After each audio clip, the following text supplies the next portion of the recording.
تو حیضل نے حیرت سے برہان کو دیکھا جسے ادھر بہت اچھی سیلری مل رہی تھی اور اس سال اس کی پروموشن کی بھی چانسز تھے، بلکہ یہ پروموشن برہان خان زادہ کو ہی ملنی تھی۔ برہان اس کی آنکھوں میں حیرت دیکھ کر گہری سانس کھینچ گیا۔ اسے کیسے بتاتا، وہ اسے جازم کے گرد برداشت نہیں کر سکتا۔ وہ اسے جن نظروں سے دیکھتا تھا، برہان کا دل کرتا تھا وہ آنکھیں نوچ لے جو اس کی طرف اٹھتی تھیں۔ برہان، آپ میری وجہ سے اتنی اچھی جاب کیوں چھوڑ رہے ہیں اور مجھے کہیں اور جاب کی اجازت نہیں ملے گی؟ میں نے آپ کو بتایا تھا نا، ہمارے فیملی ٹرمز ہیں، سر جازم کی فیملی سے میں مجبور ہوں۔ حیضل نے اپنی انگلیاں چٹکاتے ہوئے کہا۔ وہ ابھی تک برہان کو نہ بتا سکی تھی کہ جازم اس کے تایا کا بیٹا ہے۔ تو مت کرو جاب، ضروری ہے کیا؟ برہان جھنجھلایا۔ وہ کب چاہتا تھا وہ کہیں بھی جاب کرے، اسے کوئی بھی دیکھے، وہ تو اسے صرف اپنے پاس دیکھنا چاہتا تھا، اپنے قریب رکھنے کا تمنائی تھا۔ میرے لیے ضروری ہے جاب، حیضل برہان کے سخت لہجے پر غور کرتی اسپاٹ انداز میں کہتے ہوئے آگے بڑھی۔ کیا ضروری ہے؟ سارا دن ایک ملازمہ کی طرح جازم کے کمرے میں کافی پہنچانا؟ برہان اس کا بازو جکڑے اسے اپنے مقابل کرتے تنزیہ لہجے میں بولا۔ وہ نہ چاہتے ہوئے بھی اس پر طنز کر بیٹھا تھا۔ وہ اسے کیسے بتاتا؟ وہ جب تک اس کے کمرے میں ہوتی تھی وہ دہکتے ہوئے کوئلے کی مانند چلتا رہتا تھا۔ برہان، آپ میری انسلٹ کر رہے ہیں، میں کسی بھی کام کو چھوٹا بڑا نہیں سمجھتی۔ سر جازم مجھے ملازمہ سمجھتے ہیں یا نہیں، مگر آپ نے مجھے اس بات کا ضرور احساس دلا دیا ہے۔ میرے معاملات سے دور رہیں آپ، حیضل غصے سے کہتے آگے بڑھ گئی۔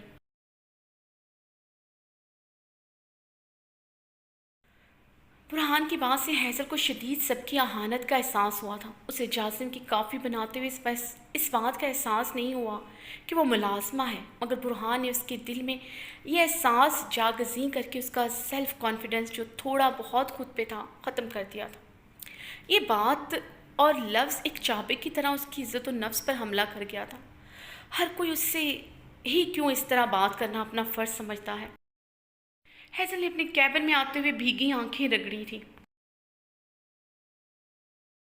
برہان اس کا دوست تھا، سے اس بات کی توقع نہیں تھی۔ جازم کا رویہ اسے ہرٹ نہیں کرتا تھا، وہ اسے کچھ بھی نہیں سمجھتی تھی، وہ اس سے بھی برے کی توقع رکھتی تھی۔ مگر برہان، حیضل نے لب کاٹتے ہوئے برہان کو دیکھا جو سیٹ پر بیٹھا سرخ آنکھوں سے اسے ہی دیکھ رہا تھا۔ نگاہیں ملنے پر حیضل نے اپنی نظریں پھیرتے ہوئے جازم کے آفس کا رخ کیا تو برہان خان زادہ اپنے دل پر ہاتھ رکھے تکلیف کی شدت سے اپنی آنکھیں بند کر گیا تھا۔ مس حیان نیو پروجیکٹ کے ڈیزائن لے کے میرے آفس آئیں۔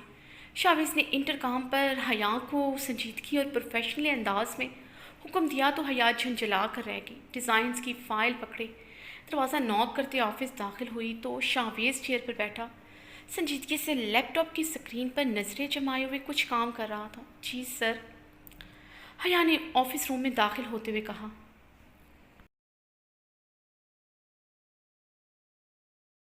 مس حیا، آپ کو ڈیزائن دکھانے کے لیے میرے قریب آنا پڑے گا۔ اگر آپ کے پاس ایسا کوئی طریقہ ہے جس سے میں دور سے ہی دیکھ سکوں تو پھر مجھے وہیں سے ہی دکھا دیں۔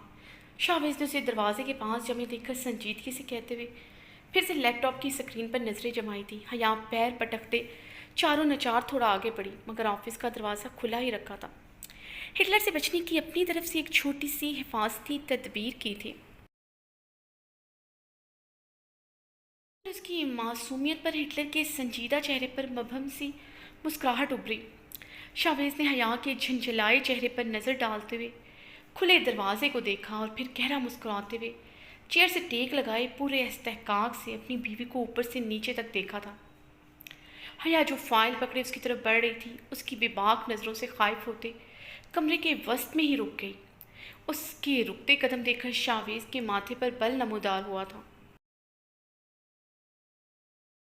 اس کی گریز پر چہرے پر غصے اشتعال کی لہر دوڑی۔ وہ اپنے لب بھیجتا سرد سے اپنی چیئر سے اٹھا اور اس سے پہلے حیا کچھ سمجھتی وہ دروازے کی طرف بڑھتے اسے لاک کر چکا تھا۔ دروازے کو لاک کرتے دیکھ کر حیا کا دل اچھل کر حلق میں آیا۔